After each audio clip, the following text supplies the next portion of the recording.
Yeah, we're all good.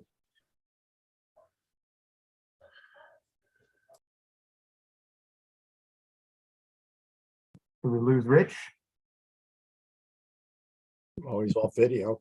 He's gone. No, he's off the screen. Yeah, he's off altogether. 24. He didn't want to be recorded, Jeremy.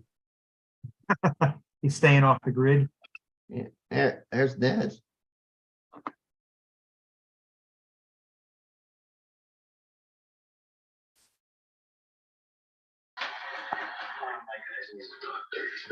Send a medic or kill hostage. Always there was a paramedic. You assess the situation. You don't seem to be afraid, which I find suspicious. Open mic, open mic, open mic.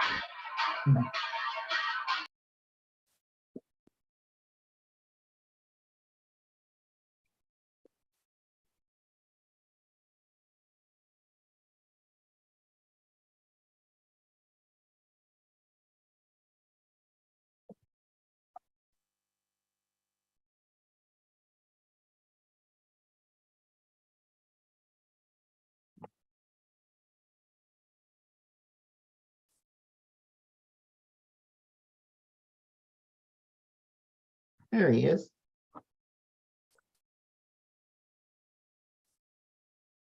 That was strange. All of a sudden, the screen went blank. I got dropped out. Did you pay your bill? What bill? We don't get mail most of the time, so I don't know.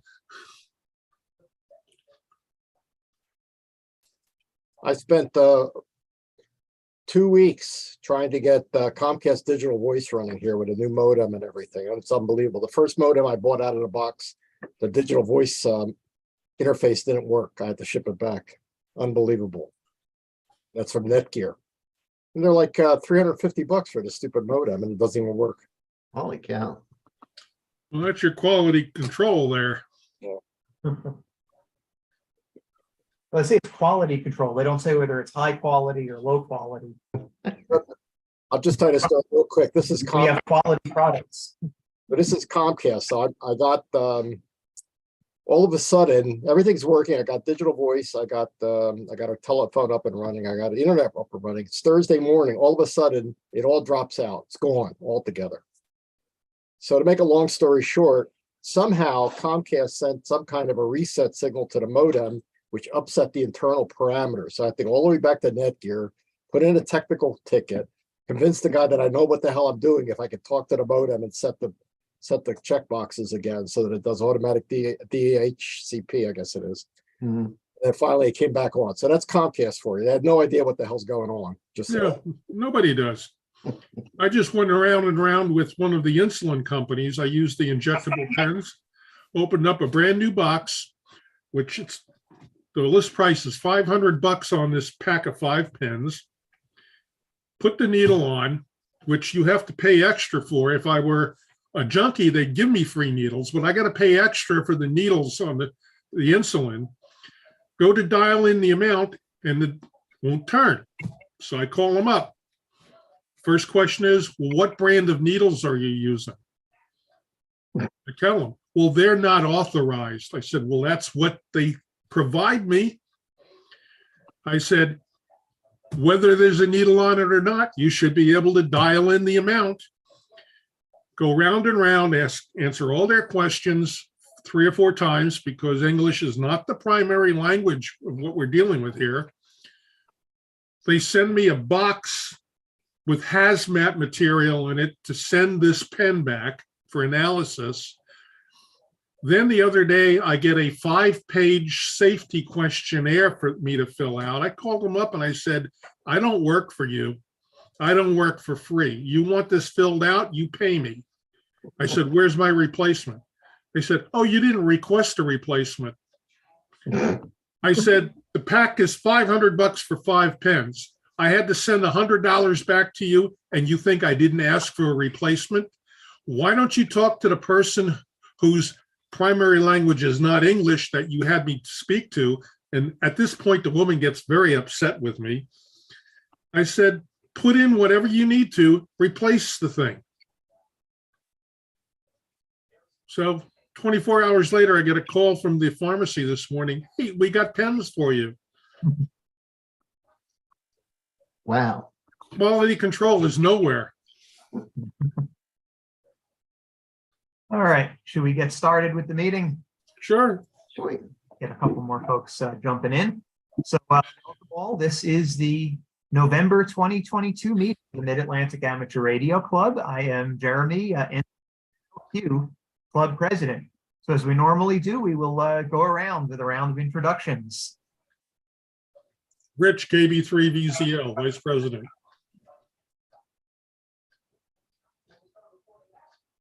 Alan, EB3FM. Hey, guys. Dennis, K3DS. Jim, W3JNF. I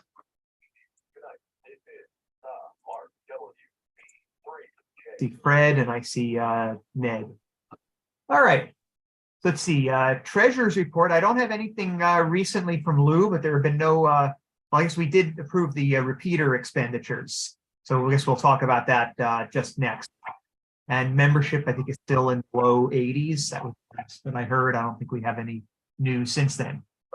Technical services, Dennis. Okay, well, we've got trouble in River City. We've got the 444050 repeater off the air because I believe the finals have blown these. But excited. Okay. So thanks to Steve, K3ZFT, who found that Yeza was doing the club purchase program again, because I thought it only ran to the end of September, but apparently they fired it up again. So we jumped right on it. We told them we're good boys. We have it on our website, blah, blah, blah. Everything's fine. And they actually approved it. So we got two DR2Xs for the price of one if we have to buy it, new. So it's like half price. So I'm going away on vacations. I told them it has to arrive before I leave because you have to sign for it at FedEx. They said it's going to be shipped like 12 December, and I'll stay on top of it because I'll be here till about January 8th. So we'll get them in house, and then we'll certainly go down to Darby. But we're also going to replace the DR1X at Paoli because these are supposed to be a little bit heavier duty as far as the PAs are concerned. So we'll take the DR1X from Paoli and we'll call that a backup in case one of our other repeaters happen to fail like the Kenwood. So I think we'll be in good shape in short order.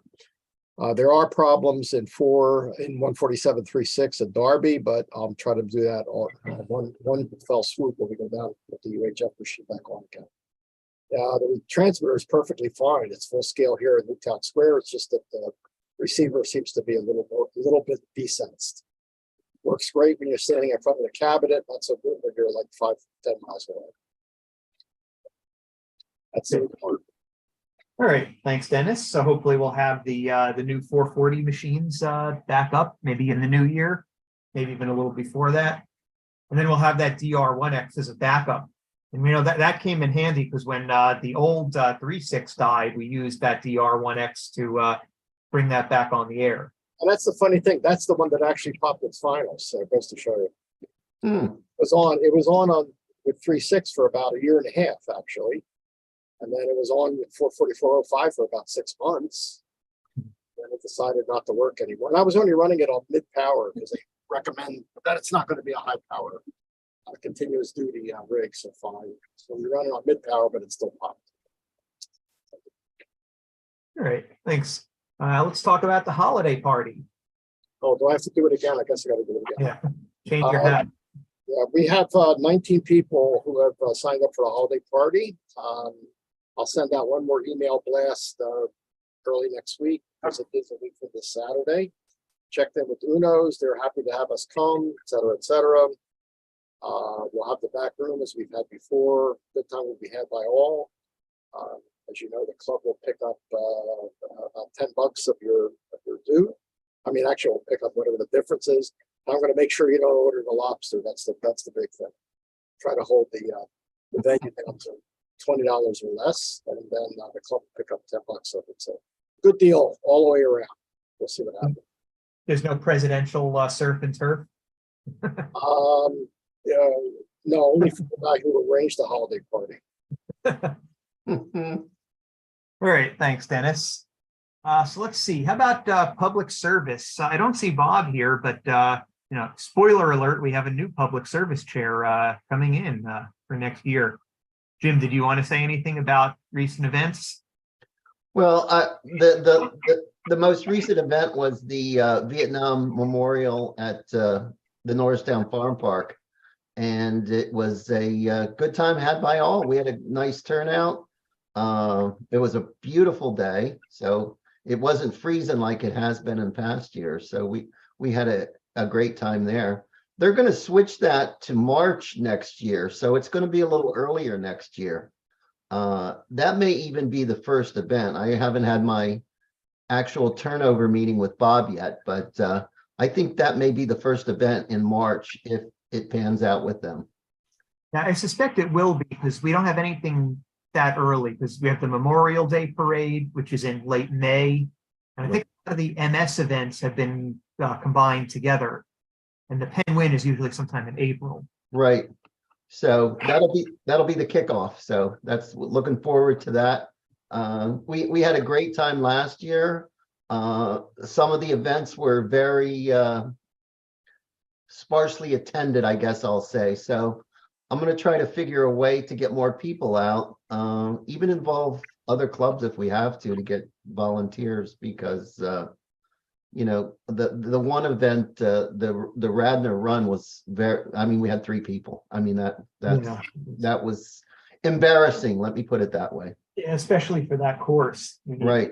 You need quite a few people for that course, but well, let's see what we can do next year. I'm looking forward to it. So with Radnor, we were able to almost double our positions because we had people take positions early in the course and then switch over later.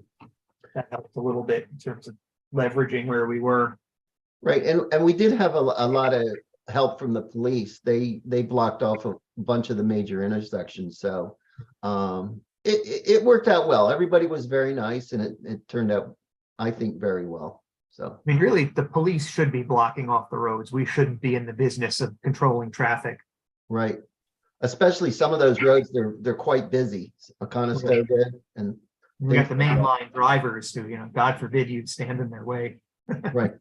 You mean Conestoga Road, right? Conestoga Road, the way that Bucky had pronounced it on TV once, Conestoga. Must have been new, but yeah. So looking forward to it. We'll see what we can do. So great, sounds good. Right. Next up on my list are the breakfasts. So we had our first breakfast at the new location, which was Andy's in Conshohocken. I thought it went very well. I don't know if anyone wants to add anything to that, but I thought food was good, company was good, and they wanted us there. So I think that will be our new location going forward. yeah, I just want to reiterate what Jeremy just said. When we walked in, they were just so nice to us.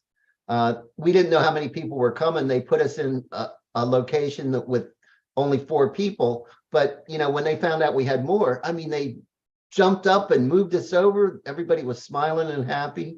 The food was good. The service was quick. I mean, the food came really quick. So I was very pleased. Yes, it's a good location. It's right off 476. I mean, basically, you get off the highway, you could almost walk there. Right. WQ3Z. And then, How about if somebody goes like on their web page or their Facebook page or something like that and say what you just said, so they get the publicity, and frankly, they'll love us even more? it's a good idea. Yeah. Good idea. What did I just say? No, just kidding. That's a great suggestion, Ned. Yeah, thanks, Ned. All right, the nets, I'll just briefly say the nets are going on 147.06 and 145.13. Herb K3YR is our net control manager, and we've actually got a lot of net control stations now. We got about 6 or so that are alternating back and forth, so it's always a different topic, always a fun time. Every Wednesday, every Sunday, 8:30 p.m. VE testing, we had our last VE testing session on November 5. I don't have the results offhand, but we do know we had a couple people got licenses. Was anyone there? I think Dennis, Yeah. right? Go ahead, Dennis. I was there. We had a nice turnout of VEs. think KPITH does his normal good job. We had a nice turnout of VEs. We had 4 participants and everybody passed. One fellow went from ground zero to general, so he was really happy about that. So it was a good session overall. Thanks. Yeah, I think our next VE session will be in February of next year. I'm not sure if those dates have been set yet, but we will be doing that in the near future. All right. Does anyone have anything else for business before we do questions? The next VE session, I just looked at the calendar, is February 4th. Right. February 4th. Okay. Yeah, I don't know if we have that confirmed yet with Lower Providence, but we'll be looking into that. All right. Anything else? All right, Rich, the master of elections. Okay. We had our election. We had a blistering 15% response from the membership. Did somebody get over 50% of the votes? Hmm? Did someone get over 50% of the votes, or we have to have a runoff? Well, Recount. it was pretty much unanimous. The people that ran got elected. Congratulations, Jeremy, you're the president again. I am the vice president. We have no secretary. Lou is treasurer. Dennis stays with technical. Jim has a new position with the public service. We have no member at large. Ted Zarko, Services, right? public relations. Jeremy is program chair, and Ned Smith is member at large again. And if anybody would like to demand a recount, there's a form to fill out and a $75 non-refundable cash deposit required. And we're happy to take care of it. Which, by the way, I will pay the $75, but then they have to take an office. You're breaking up. Can't hear you, Ned. All right. Thanks, Rich, for running the elections. Congratulations to all who ran. Thank you to all who served. I especially want to thank Bob, who's been our able public service chair for as long as I've been around, and he's taking a well-deserved break from that. So let's have a round of applause for him. He said he'll still be around. He just wants to take a little break. So that's it. So that is our business meeting. So now we'll move on to the main program for tonight. So I have a little program here called Getting Started with FT8. So let me bring this up here. All right, we got slideshow going. Let's share the screen. All right, can everyone see that? Yep. Yeah. All right. Good. So my goal tonight was to, not get into anything super advanced or really crazy, but just to give an idea of what FT8 is. And we're going to do a live demo of FT8, but I decided to play it safe. I have 2 little recordings, and I'll show those instead. So actually looking at the audience here, probably most of you guys know at least as much about FT8 as I do, but this will be fun to kind of go through this. So you go online and you look up FT8, you'll find all these different opinions. Pretty much everybody's got an opinion. Either they're very much for it or they're very much against it. So is FT8 destroying ham radio? Let's hear it. FT8 is destroying ham radio. If destroying means 10 times the contacts in half the time. Then a couple of these memes here. We've got some of the classics, Bob Ross and the Change My Mind guy and Willy Wonka. So that's FT8, a very polarizing topic. So obviously very extreme positions, but hopefully I'll take sort of a middle ground on it. So here's what FT8 is. It's a great technique for communicating when conditions are not very great, when you have very, very weak signals. So for example, when the sun looks like the upper right over here, no sunspots, very little propagation, higher bands are basically dead. And even when the bands are bad, looking at the last couple of years here, loads and loads of FT8 contacts. And in fact, since about 2017, there was basically an exponential rise, although now it's leveled off a little bit, of FT8 contacts logged, and you see a drop off of almost everything else. A little rise of FT4, which is actually a similar mode. I mean, this is kind of a biased estimate here because this is just the contacts that were logged to a particular website. Obviously, there are contests that aren't getting logged. There are plenty of skeds and rag chews that people aren't logging. So there's probably a lot more phone and CW activity that you're not seeing here. But still, FT8 is a major player. Lots and lots of contacts being made.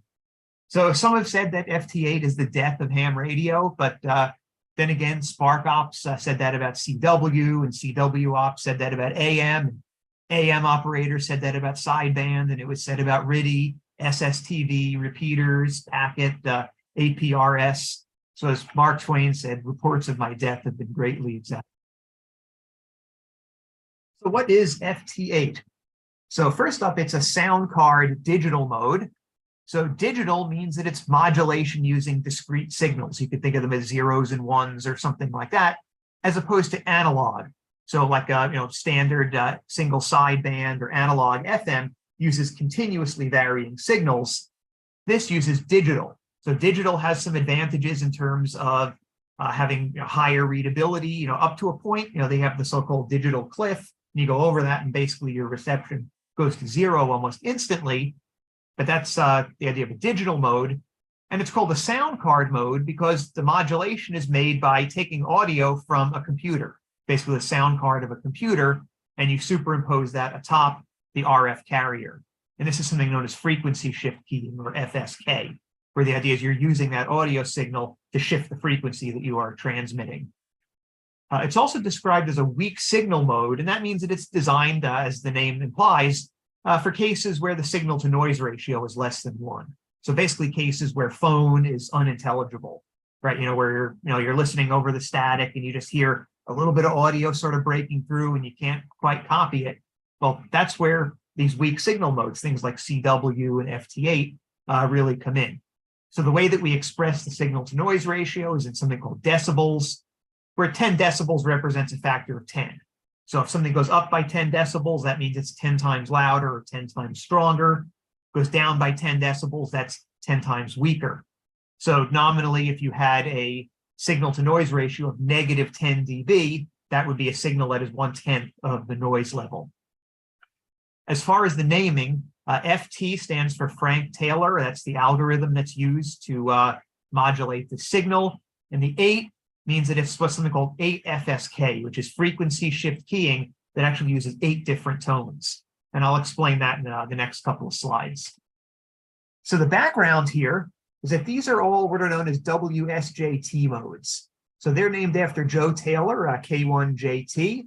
So in addition to being an amateur radio operator, in his professional life, he's a radio astronomer and actually won the Nobel Prize in Physics in 1993. He did his BA in physics right down the road in Haverford. Then he moved on to this little place called Harvard.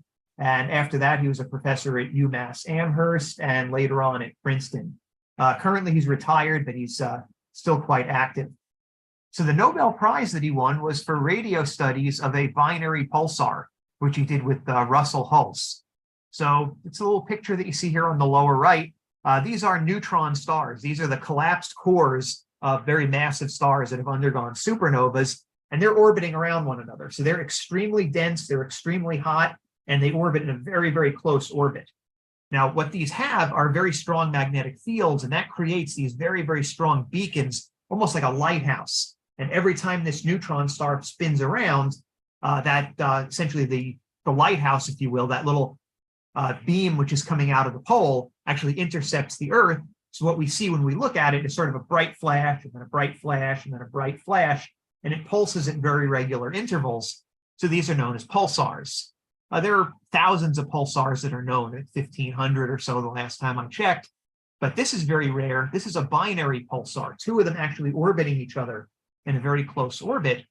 And Einstein's theory of general relativity predicts that the orbit of these objects will slowly decay, that these will spiral in towards each other, and in doing so, they emit gravitational waves. So gravitational waves have been in the news for the last couple of years because the LIGO collaboration actually first detected them just a few years ago, actually from merging black holes.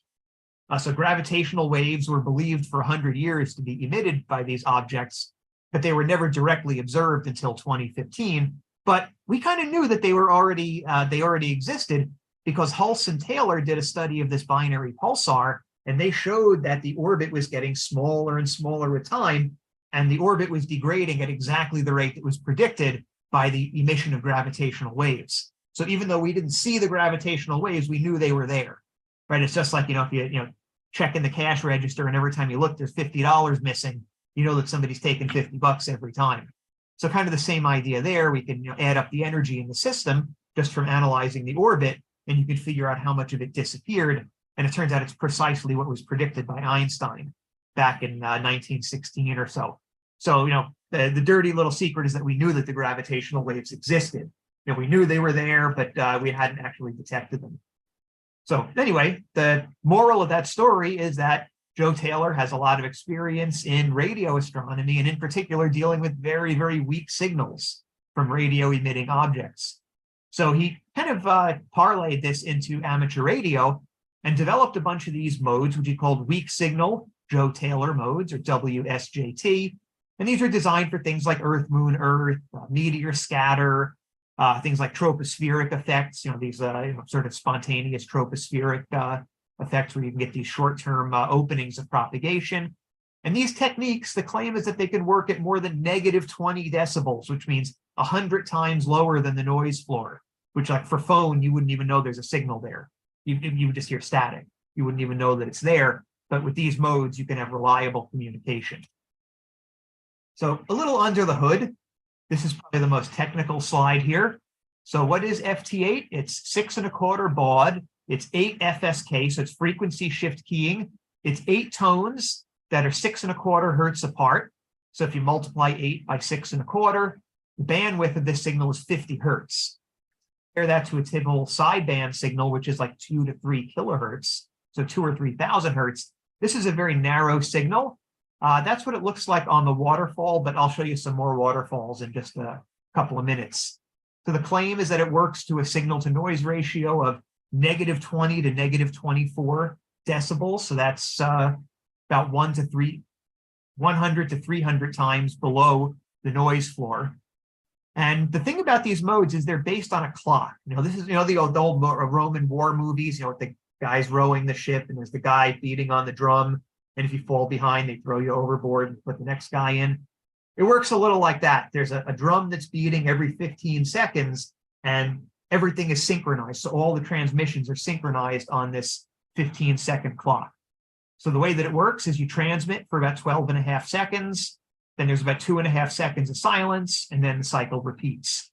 And the messages can be sent up to 13 characters. So very short messages. If you look, you'll say, wait, some of these are more than 13. That's because they're standard format and they have they have a little bit of compression that goes into it so they can get a little more than 13 characters. So this is a sample QSO. This is 7 15-second cycles, so a little under 2 minutes. Here's a station. This is Mike 6, Papa Sierra Kilo, calling CQ from the Maidenhead Grid Square, Juliet Oscar 01. So that's a standard CQ call. CQ, call sign, Grid Square. Here's the response from Golf 0, Quebec, Quebec, Quebec, located in India, Oscar 81. So that's the reply. Then the Mike 6 station comes back. There's their signal report. So on phone, everybody's 5'9", right? Everybody's 5'9", because you don't want to insult anyone by saying they're 5'7" when they're running, a kilowatt into a 4-element Yagi, and then they get mad at you because you didn't give them a 5'9". But in this case, the signal report comes right from the computer. They just calculate the signal to noise ratio basically by looking at the signal. So this is 12 dB below the noise floor. Then the respondent comes back.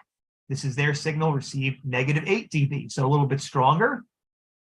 Then he says reception report received, then 7.3, and 7.3 comes back. This is what I would call a long form FT8 contact. Usually they shorten it a little bit. Instead of this whole thing, the last 3, they just do RR73, and that's the end of it. So they can cut 1 or 2 of these contacts off of here. So it ends up being about 5 to 6 15-second cycles. So an FT8 QSO is about 1.5 minutes. It's very formulaic. This is pretty much the way it goes. You can type out your own messages, but you probably just piss people off because it doesn't work with the standard algorithm that actually just goes through these all in order. And I'll show how that works. So there are a bunch of other WSJT modes. There's one called JT65, which is based on a 60-second clock. So this is really slow. This is 48 seconds transmitting, 12 seconds waiting. It's slow. You're waiting around for quite a while, but the claim is that this works at even more adverse conditions, so even lower signal to noise, because it's even slower. There's a method called FT4. That's based on a 7.5-second clock. So the idea was that FT8 is better with 15 seconds. This should be better still at 7.5 seconds. But FT4 hasn't taken on as much interest as FT8. So it's kind of a second most popular mode. A method called FSK41. That was the first mode developed, designed for meteor scatter. There's also something interesting called Whisper, which is the weak signal propagation recorder. So the idea here is there are beacon stations that are set up, and there are receiving stations all around the world. And you can actually go online and you can see which beacons are being received by which receiving stations. So you can basically see which paths are open. And you get a lot of weird stuff too, because you'll get, gray line, you'll get, some atmospheric, tropospheric effects, you'll get meteor scatter. You're going to see all this kind of, weird sort of short-term stuff. So if you want to check that out, you go to whispernet.org. And all of these modes are available in one software package called WSJTX, which I will get into pretty soon. This is kind of a fun slide. I call this Identify That Waterfall.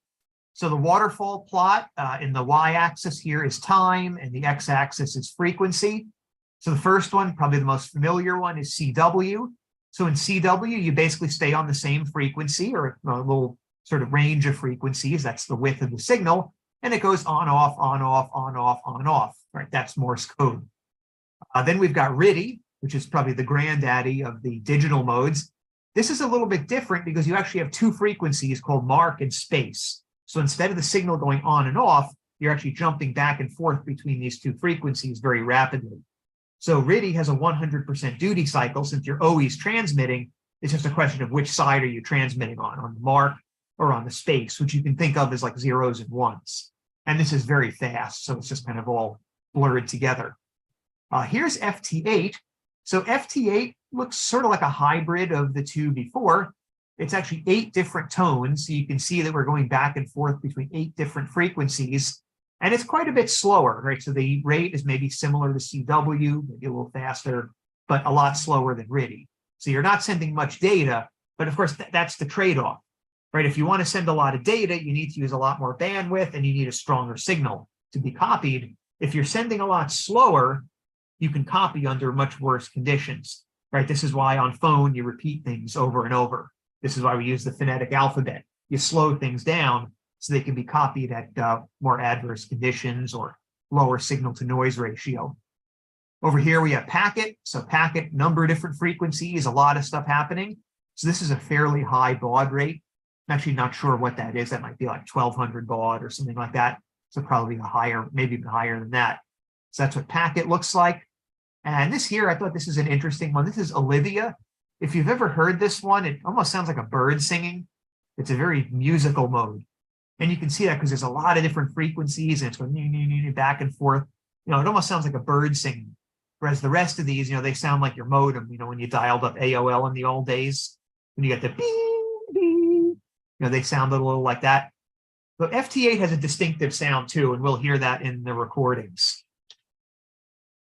All right, so WSJT software, the homepage where you can find basically everything is this physics.princeton.edu. That's Joe Taylor's personal page.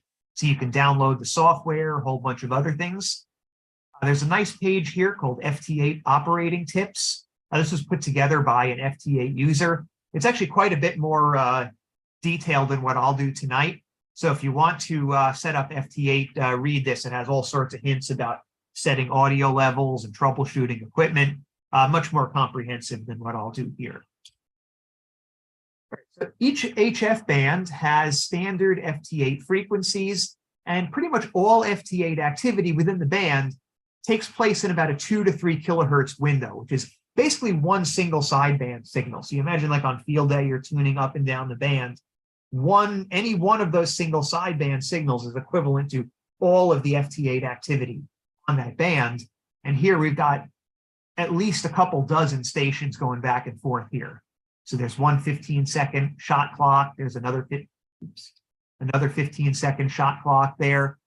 Some of the signals are stronger. So this guy on the left and this guy on the right, a bunch of weaker signals, but even the ones that are way down in the noise, those are copyable. And each one of these signals, you're kind of jumping back and forth between the 8 frequencies. So here are the standard frequencies for each of these. So they're transmitted in upper sideband, which means, for example, on 40 meters, you see 7074. The activity is between about 7074 and 7077. So it's basically one upper sideband signal starting from 7074. Don't worry about memorizing these. WSJT has them programmed in. So when you select the band, it'll automatically pick the frequency for you. Okay, so my setup, I have an Elecraft KX2, which is a QRP rig, internal antenna tuner. The tuner is not necessary, but if you want to use something like a random wire, some sort of improvised antenna, the tuner is very useful. I'm running 5 watts, which is 50% of the maximum. That will generally be true for any digital mode. Since your duty cycle is 100%, you don't want to run at 100% of max power, because those finals are rated for 100% of max power with a low duty cycle. So running sideband, running CW. If you're running AM, if you're running FM, if you're running digital with 100% duty cycle, you need to run lower power. So I say check the temperature of your finals. You may be able to get away with a little more than that, but usually 50% is about where you want to be. So I do have the Elecraft CAT cable. So that enables the computer to control the frequency and the push to talk. And not 100% necessary. If you don't have that, then you'd use box keying.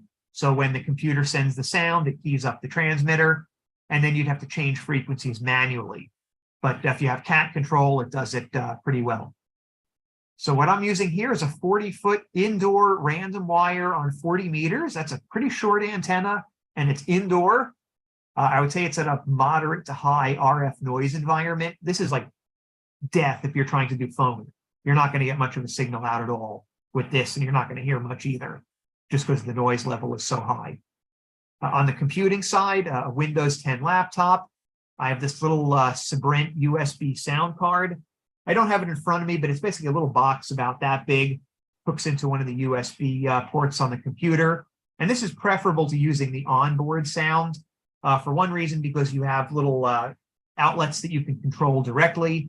I don't know, my computer has that one unified audio jack for microphone and speaker. These little USB sound cards will have separate microphone and speaker jacks, which is useful. The other thing is that you don't want to transmit any of your Windows sounds over the air. So what you can do is you can redirect them. You can tell WSJT, send out all the sounds over USB, and tell Windows, send out all the sounds on the local speaker. That way it doesn't go out over the air. So I have the WSJT software installed. And then the time sync, I'll talk about that in another 2 slides or so. I'll mention a little bit more about that. So here's what the hookup looks like. This is our block diagram. So here is the radio. There's my antenna. So we're connected to 12-volt power. Then there's the accessory jack, which is where the CAT cable goes, and that connects to a USB port on the computer. The audio connections, there are 2 of them, which I color-coded here. So this is the little USB sound card. So the sound card has a mic jack, which is for sound going into the computer, and that's going to connect to the speaker out. So audio out on the radio goes to mic in on the computer, and audio out on the computer goes to mic in on the radio. So those are your 2 audio cables. It's bidirectional. So your received audio goes through the blue cable into the mic on the computer, and your transmit audio goes out on the red cable to the microphone in. That's what I described here. And here's my computer running WSJT. So the KX2 is particularly easy because the mic and the speaker jacks are standard 1/8 inch audio jacks. So you just get a little audio patch cable and you can connect it. A lot of other radios will have custom cables, especially, or custom connectors for the microphone. That means either you have to get a custom cable or you make one up yourself that has the mic jack at one end and a 1/8 inch audio jack at the other end. So that's that. So I said other rigs may use proprietary connectors, in which case you need to use specialized cables. All right, so the time sync. Timing is everything. So since everything goes on a 15-second shot clock, you're trying to decode those messages that are coming in. And that means that your clock needs to be within about 1 second of UTC, preferably even better than that. Maybe half a second, a few tenths of a second. So the standard Windows time sync may or may not do this. It may do it, it may not. If you want to find out, you go to time.is and it'll tell you how far your time is from UTC. So it'll give you the how far it is off, and then it'll give you an estimate of the error, which is just based on travel time for the signals. So you want that to be less than a second, preferably less than about half a second. So if Windows isn't cutting it, there are a couple of services that you can install. The one that's usually recommended is something called Mindbird NTP. It's a little complicated to use. I used it for a while, but then had some problems with it. So I switched to something called Dimension 4, which is a little bit simpler. You can just Google these, you can find them. And basically what it does is it replaces the Windows time sync. So as long as you have an internet connection, it'll sync up the time periodically. So one question that comes up is if you're doing portable operation, a few things you can do. You could try using cellular internet and then syncing over that. There are little GPS devices that will do a time sync. I actually bought one on Amazon. Of course, it shows up no documentation, no drivers, no nothing. So you can't figure out how to use it, but that's what you get for $9 or whatever it was. Or, of course, you could just try to sync it right before you leave home and cross your fingers that the onboard clock will work long enough. Audio levels. There are 2 audio streams between the computer and the rig. That's the blue cable and the red cable. So the received audio is received by the rig, sent out through its speaker out or mic out, or actually speaker out or headphone out jack. That goes to the mic in on the computer. So you want to check this level in WSJT. There's a little slider here. You want to make sure that it's, well, not 0, because if it's 0, that means you're getting nothing. And you don't want it to be pegged out in the red. That means you're essentially overdriving. So you want it to be somewhere in the green range. So to do this, you adjust the volume gain or the volume control on the radio, right? How much volume you're putting out, or the mic, or sorry, that should be the computer. The mic gain on the computer is what you should be adjusting. So mic on the computer, right, your audio in, or the audio out on the radio. The transmit audio is generated by your computer. That goes to the speaker out on your sound card, which connects to the mic in on the radio. So you check this by watching the ALC meter on the radio. Right, so that's your usual thing. You want some deflection on the ALC, but not too much, maybe about a third or so. So to adjust this, you adjust the volume out on the computer and or the mic in level on the radio. And you also, it's a good idea to check to make sure that you're getting the appropriate RF out if you can, which should be about 50% since you're running at 50% power. So make sure that you're actually getting RF out to the antenna. One useful feature here before we get into the software, Windows has something called Listen. So if you go to the audio properties, if you go to the microphone properties, there's something called Listen, which is listen to this device and then play it out on your computer speakers. The idea here is that anything that comes in on the microphone jack of the computer will be played out on the computer. And the reason that's useful is that you can hear the signals. So if you tune to the frequency, you want to hear if there's any active stations, you'll hear the FT8 signals if you use this listen feature. Another idea would be to put a little Y splitter in, and then you could wear headphones. So take the audio out from the radio, put a little splitter, and you can listen on headphones. And you could do that as well. Because otherwise, since you have a jack plugged into the audio out on the radio goes silent. So there's nothing to hear. All right, so this is the WSJT program. So a little overview. The upper left here, this is activity on the bands. That's the 2 to 3 kilohertz bandwidth. This is everything here. So CQ calls, I have them highlighted in green. So they show up. And just looking here, you have the time. So the time goes in 15-second intervals. So these are the ones that started at 3:32:45. Here's 3:33:0, 3:33:15, and so on. You have the dB, that's the signal to noise ratio. So plus means a strong signal, minus means a weak signal, and you should be able to get to about minus 20, 22, minus 23. That's about the weakest that you'll get. The DT is essentially the delta T. That's how far off their clock is from yours. So hopefully these numbers are all less than 1. If you notice that they all tend to be like positive, that means that your clock is probably off, right? If you show up to a meeting and everyone else is 5 minutes early, that's probably because you're 5 minutes late. So those DTs should be sort of centered around 0. And it looks like they are. And you'll notice that all of them are less than about 1. That's because if someone was more than 1 second off, you wouldn't copy them at all. They're just far enough away. Because there's the old story during World War II that they wanted to figure out where to add more armor onto planes. So what they did was they looked at the planes that were returning after sorties, and they were looking at where most of the bullet holes were and saying, okay, let's add more armor there. And it didn't really improve anything. They were still losing the same number. And of course, the answer, perhaps some of you have heard this before, is that the places you should be putting the armor are the places where you're not seeing the bullet holes, because those are the planes that didn't return home. Right? Those are the vital areas. That's where you need to put the armor, because the planes that are getting hit there aren't making it back. So yeah, sort of a more trivial example here. The people who are off by more than a second are probably not being heard. So that's why they're all within about 1.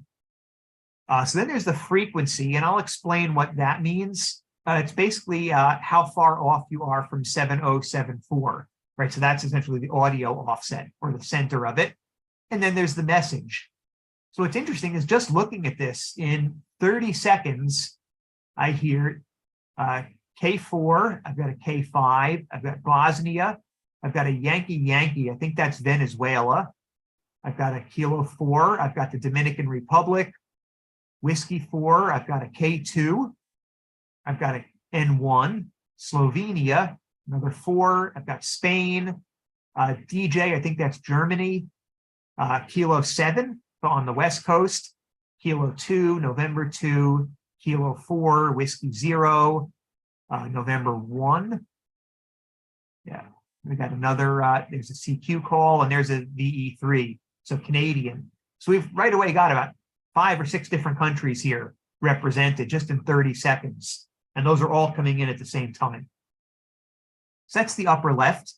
The upper right is what we'll call your frequency. So you pick out one frequency within that band. So that little 50 hertz bandwidth, that becomes your frequency. So anyone on that frequency will show up in here.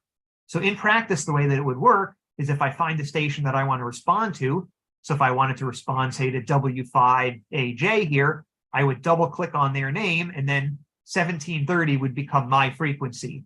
And then everything on that frequency would appear over here. So this is like your focused inbox, if you will. These are the people that you're looking for, the people who are responding to you. So the bottom here, that's the frequency, so 7074. And because I have the cat control, all I have to do is click on this. I can change the band, and it automatically changes frequency for me. I don't have to do anything else. There's my received signal. So it's in the green, which is good. Date and time is over here. There's my frequency. That's what's listed. And then at the bottom here, we'll see this when we do the live demo. This is your shot clock. And this basically just goes 0 to 15, 0 to 15, 0 to 15. Down here, it says whether you're receiving or transmitting, and then it says what mode you're operating.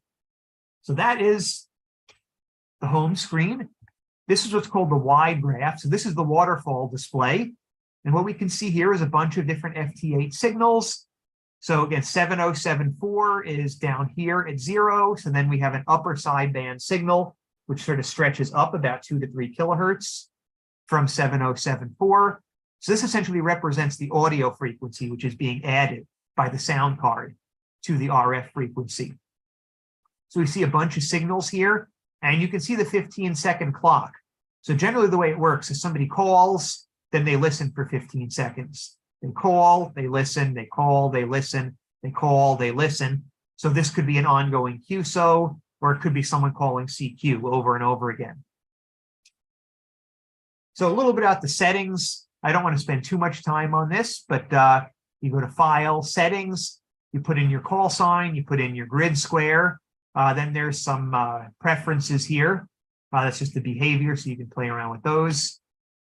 We go to the radio tab. Now you're going to tell it what rig you have. So a lot of the rigs will have something pre-programmed. You could also use a rig blaster or a signal link, which then becomes kind of an intermediary. That's a bit of a cleaner setup if you want to do that, because you're not depending on the computer for as much. You can kind of set all your settings in the rig blaster or the signal link and kind of leave that on its own, and it does its own thing. So then you just plug the signal link into the computer and everything's set to go. So that's a little bit cleaner, but otherwise there's some settings here.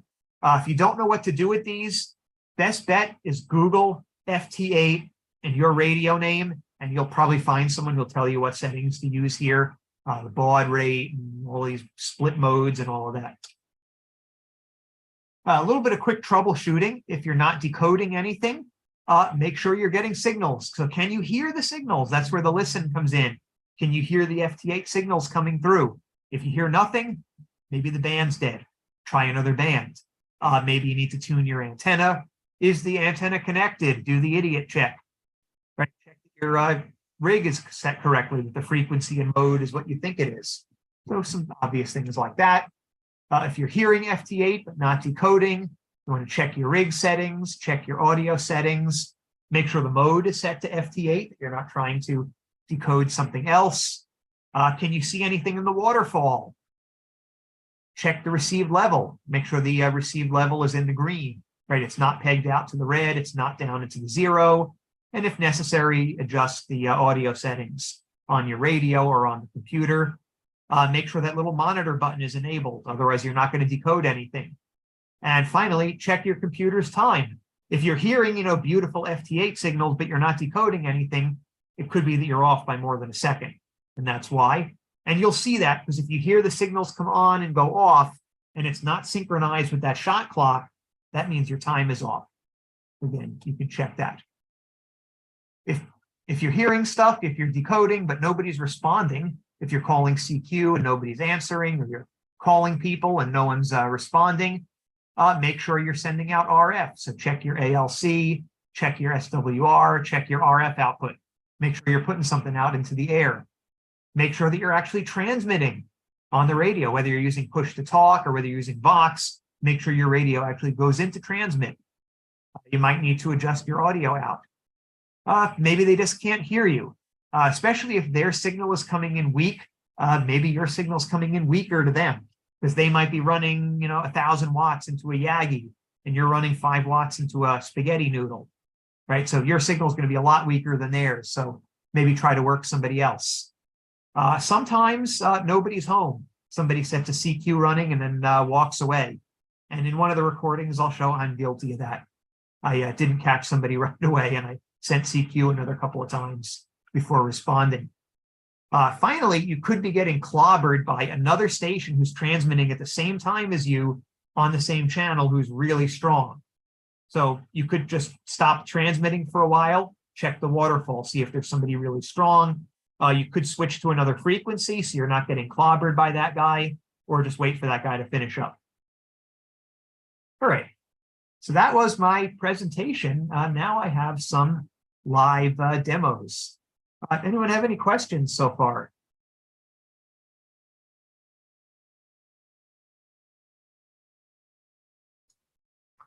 Yeah, this is Fred. I think I gotta turn off my sound. Hold on.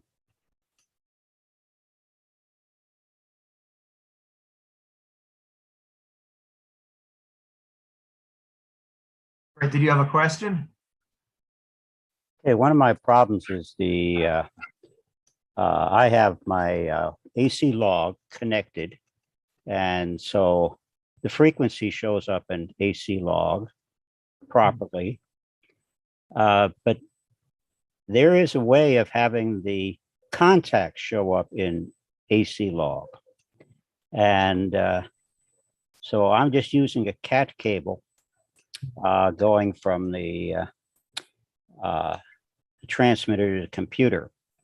I've read that sometimes you need a second cable to be able to get AC log to actually do the logging. Okay, that's Yeah. my I'm question. not familiar with AC log. I mean, when I do the logging, I do it in WSJT. I don't know why you'd need a second cable because it's just a question of WSJT sending the contact information over. Is that right? I don't know that you'd need another cable for that because all the decoding is done inside the computer. If anyone has any. Jeremy, AC log is part of the N3FJP software suite, the one we use for field day and all. Yeah. So that you can generate automatic logging. I just did, Fred, I just did a couple of quick searches. YouTube is a wonderful resource, even for amateur radio. There's a couple of videos there, including from FJP software about using AC log and logging contacts. And all. You might want to take a look at some of those videos. Okay, thank you. Yeah, sometimes YouTube is great because rather than reading some, long manual, you can actually watch the video and the person does it in real time, shows you what to click on. Only if you can understand his accent. That's the problem. Yeah.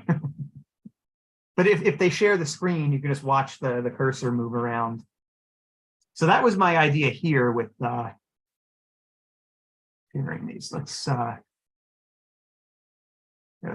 that share and let's start up a new share. And that's going to be this.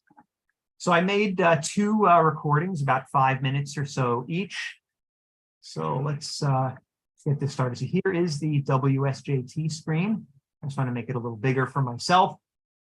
So I was listening for a couple of minutes. You can see a bunch of different stations here. So we got the USA, Northern Ireland, mostly the US coming up at this particular time. Okay, so I'll start playing this. Oh, let me know whether you can hear the sound.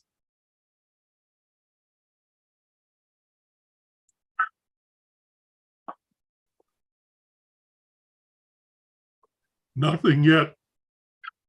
No, you can't? No. All right. Let me make sure that we...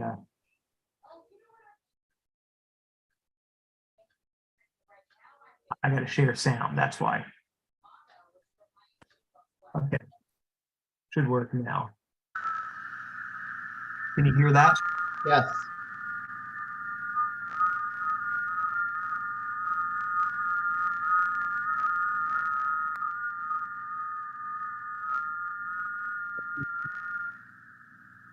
So I hear the state.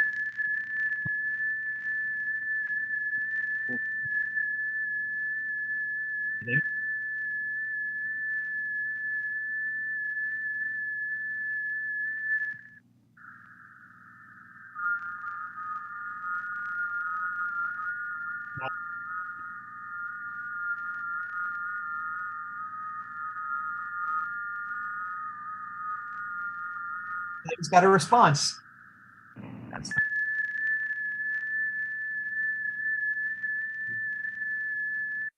I'll pause this for a second. So again, greens are incoming CQs. Yellows are the messages that I send. So you can see here, I was trying to contact this guy, Papa Golf Golf, with to no avail, but this guy came back to me. So he's giving me a signal report of -14. I'm giving him a signal report of +18. So he's probably running a lot more power than I am. So let's let this play out.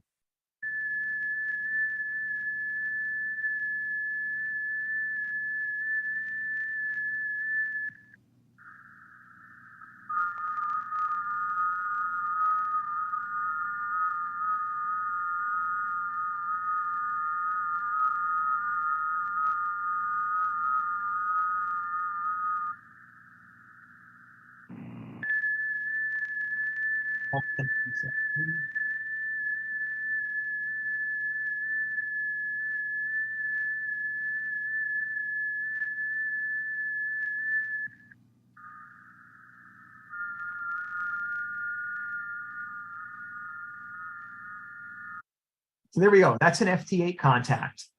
Now I'm just going to play around a little bit more. I tried to get a couple other folks, so it goes about another 2 or 3 minutes, and you can follow what I'm doing.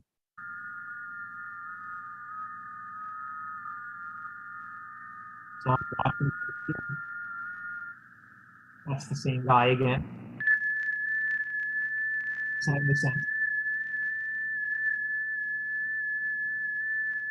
The latest is that, yeah. So that was an accidental transmission.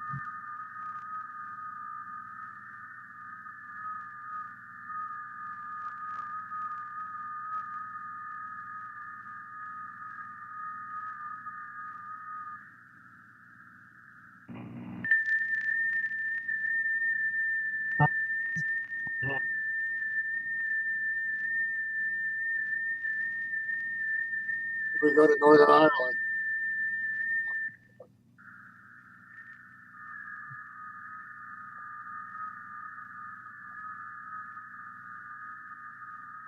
Now we're waiting to see if he responds back. Unfortunately not, he called CQ again.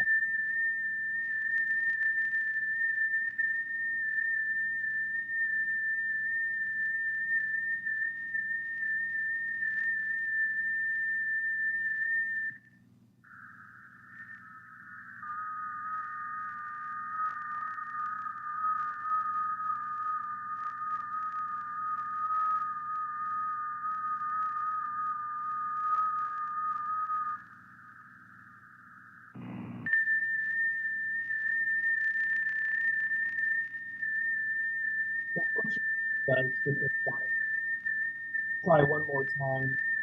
Not hearing anything. Let him go. He's off air, or he might be talking to somebody else.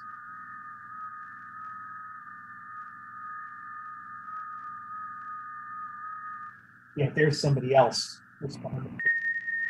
Or who's responding back to this the hotel kilo station. But this time I station 50 Papa Mike. So I'm trying to contact him.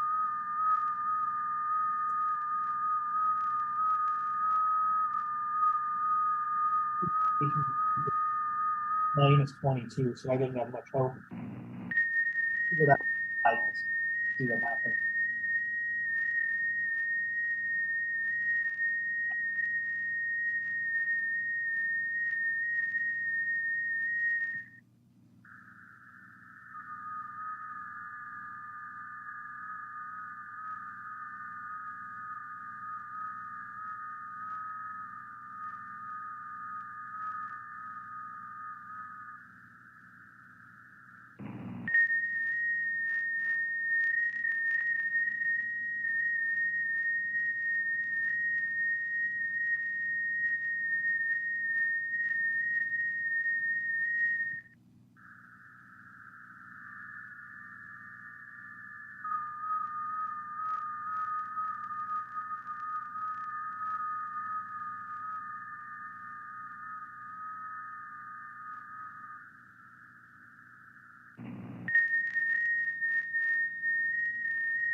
He was probably gone.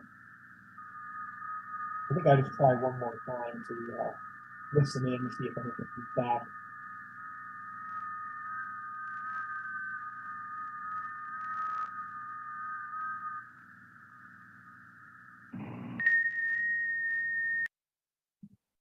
I ended the recording there because I tried a couple more times, but that guy didn't come back. So not a tremendous work rate there. One contact in about 5 minutes, but that's actually not bad if you were operating phone or something on just a random time. So that was recording number 1. So I wasn't having too much luck, so I decided to go call CQ. And that is the second recording.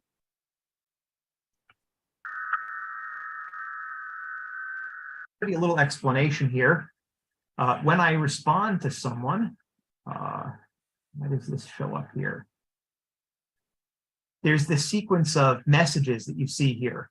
So when I click on somebody's message, it automatically populates these fields with the responses. So then it'll start sending one of these after another. And you can see that is the standard sequence of messages. If I want to call CQ, I click on this bottom radio button, and then I say enable transmit.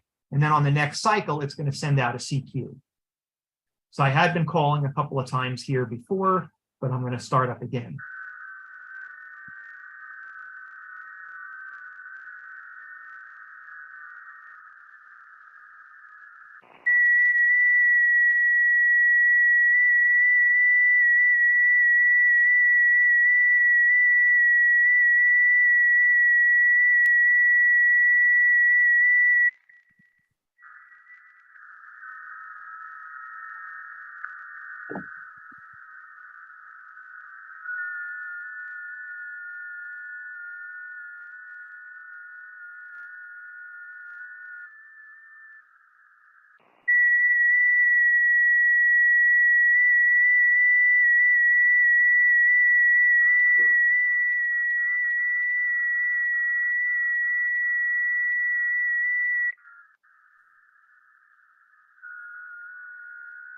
Listen.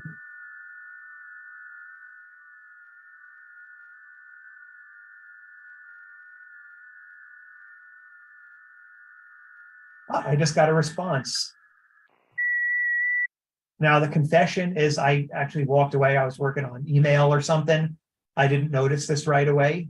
So thank you.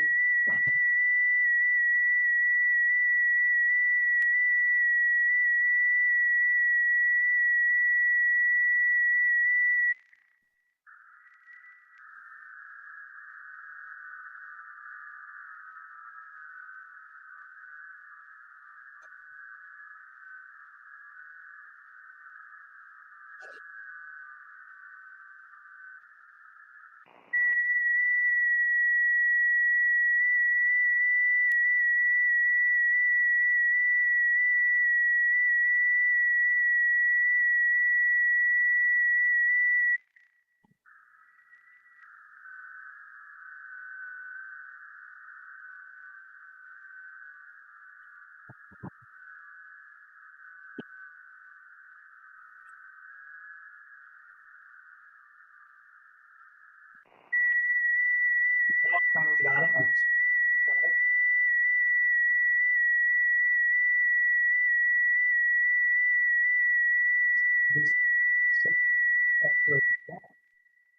Calling back with my signal report.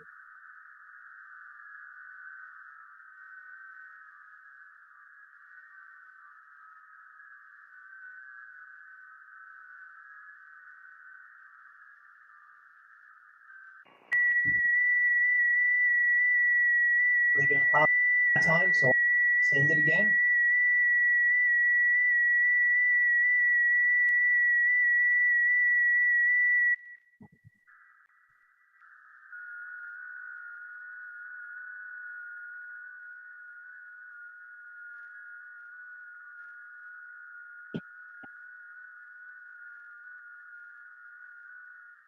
Now he got me.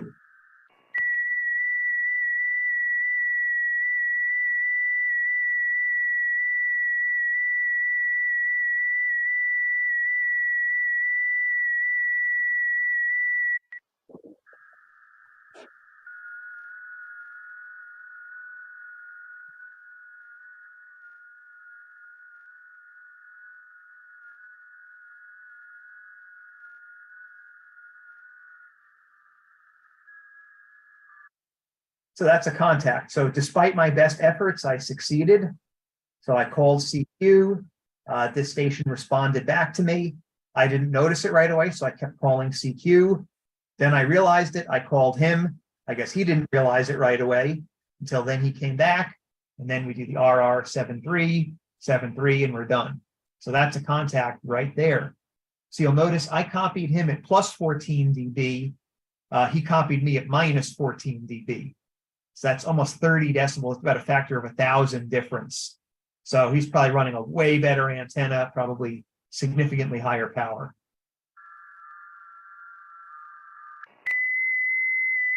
I just heard. I'll give him a.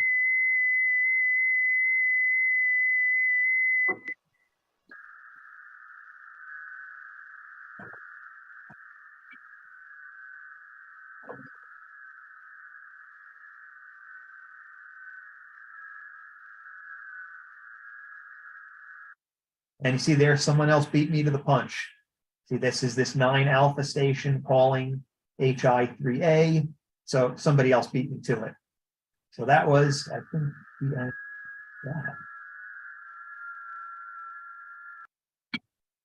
And I stopped the recording there. So that was about 2 or 3 contacts made in about 10 minutes.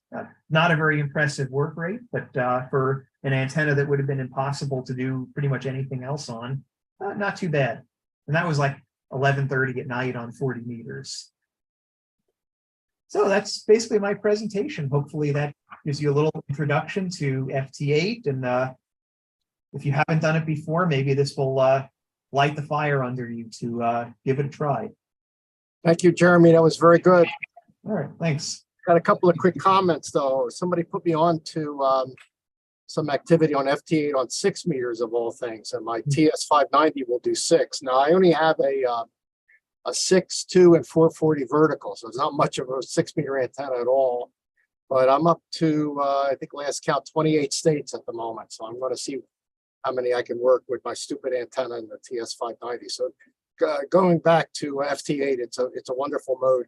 The other thing is we have a little bit of local history about this. The reason why we need that timing that Jeremy was alluding to, that precise timing, is because the receivers are running on what's called the correlation receiver. They're precisely timed.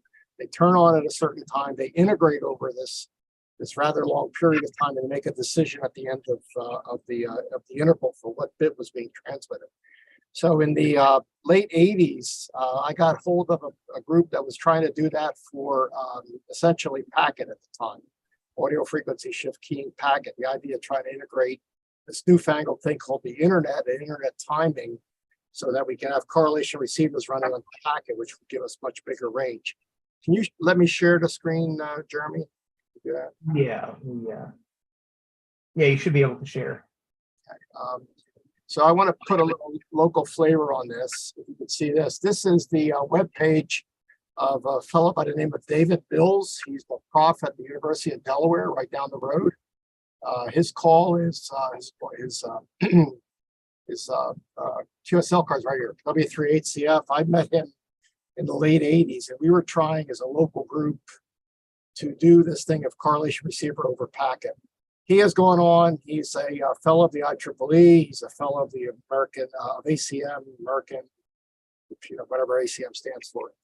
But he is now retired from UD. But he was, if you look at his research is primarily concerned with. I get this up, not that one.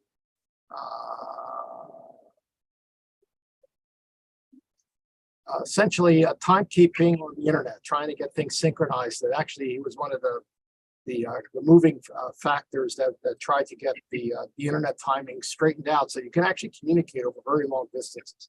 If we don't have synchronization, you're not going to be able to communicate from here to Europe or whatever. So it's kind of interesting that he was right down the road a piece, and he is a ham, and another example of amateur radio contributing to technological advances. So amateur radio has a lot of different aspects, and that's how we keep our hobby going, is to prove to people that we can do things. But thank you very much, Jeremy. Thanks, Dennis. Yeah, kind of an interesting side note to that. Yeah, 6 meters, a lot of what you get on 6 meters are very sporadic openings. So this is really the mode to do it. And I was going to say that a lot of times you can turn on your radio, you turn on 10 meters or 15 meters, it's dead. You go all the way across the phone band, there's nothing. Change to the FT8 frequency and you'll probably hear somebody. You may hear that little woo. You'll hear that coming through. If there's anything getting through, it's FT8. And if FT8 is not getting through, the band is really dead. It's not even worth trying. So in fact, I'll do that as a check to see whether the band is alive or not. I just go to the FT8 frequency and see if I can hear anything. Because if you don't hear anything, the band is truly dead. Monty Python, is he all dead? No, that's sorry. No, that is Monty Python, right? He goes, I'm not dead yet. Okay, thanks very much. Thank you. Yeah, that was great, Jeremy. Thank you. Other questions? See you all at the holiday party. All right. All right, we will see you then. We have the holiday party coming up on December 4th. If nothing else, we will adjourn the meeting. Thanks, everybody.